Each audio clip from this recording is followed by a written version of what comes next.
Deixa eu procurar o conteúdo de hoje, né? Desta playlist que estou gravando aqui no canal sobre contabilidade básica. Então, o assunto de hoje, continuando o vídeo passado, quero tratar sobre o preço do comércio. O que seria então o preço no comércio num contexto de economia básica, mas tratando de interdependência e ganhos comerciais. Eu estou utilizando este livro aqui, que está me ajudando na construção desta playlist introdutória de economia básica, um livro bastante importante, bastante utilizado nas faculdades de economia, que é do Gregory Mankiewicz, Introdução à Economia. Vimos no vídeo passado o que é vantagem comparativa, a relação com o comércio, o que significa também vantagem absoluta, o que significa custo de oportunidade.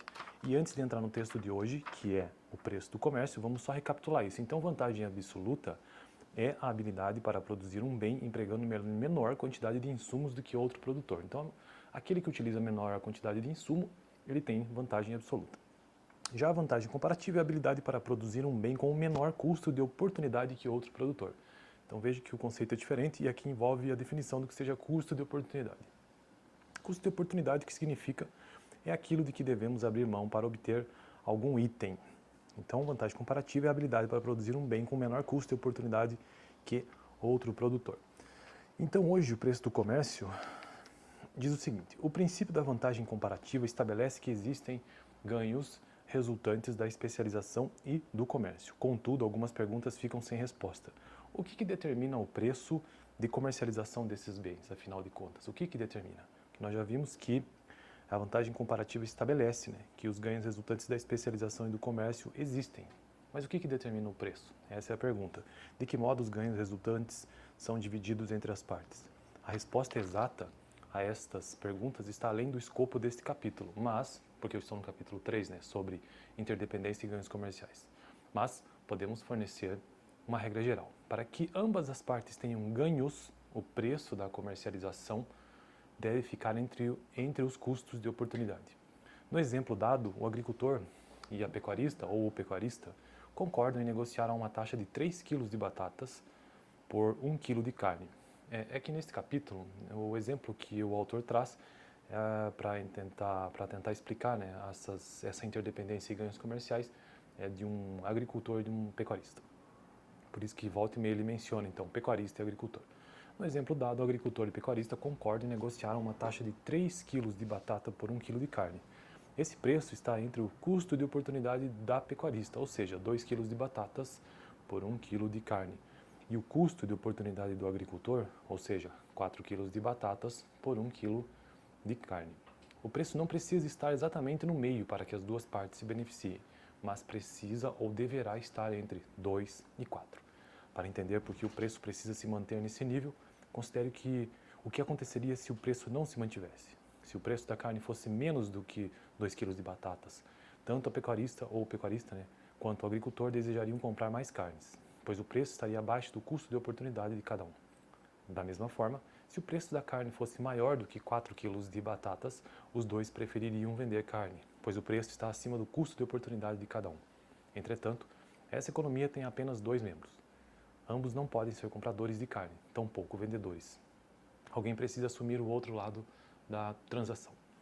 Um comércio mutuamente vantajoso, o último parágrafo do vídeo de hoje, um comércio mutuamente vantajoso pode ser estabelecido a um preço entre 2 e 4, nesse caso aqui, Nessa restrição, a pecuarista ou pecuarista deseja vender carne para comprar batatas e o agricultor deseja vender batatas para comprar carne. Cada uma das partes pode comprar um bem por um preço menor ao seu custo de oportunidade. Por fim, cada um se especializa, veja só essa última sentença, por fim, cada um se especializa na produção do bem que apresenta vantagem comparativa e, consequentemente, ambos se beneficiam. Então, repetindo o conceito inicial, que vantagem comparativa é a habilidade para produzir um bem com um menor custo de oportunidade do que outro produtor. Então, custo de oportunidade, a gente pode pensar isso em termos até de país, para talvez ficar um pouco mais claro. Por que o Brasil se especializa em agronegócio? Nós temos o país inteiro tem muito disso, e outros países não. Porque o custo de oportunidade de se produzir isto no Brasil é menor. Por isso que o Brasil se especializa nisso. Em comparação com outros países, que provavelmente o custo de oportunidade vai ser muito maior. talvez a terra não seja tão boa, tem que se investir muito pesado em qualidade da terra e tudo mais, enquanto que o Brasil já tem isso. Então, o custo de oportunidade, ou seja, aquilo que pela definição, né, custo de oportunidade é aquilo que devemos abrir mão para obter algum item. Então, se o Brasil resolvesse investir em outro ramo que não seja esse, de forma dominante, talvez ele não tivesse tanto ganho quanto tem nesse, porque o custo de oportunidade, nesse caso, é melhor. Beleza, então, esse autor defende e finaliza o texto dizendo que, por fim, cada um se especializa na produção do bem que apresenta a vantagem comparativa, ou seja, que tem o menor custo de oportunidade em relação ao outro produtor.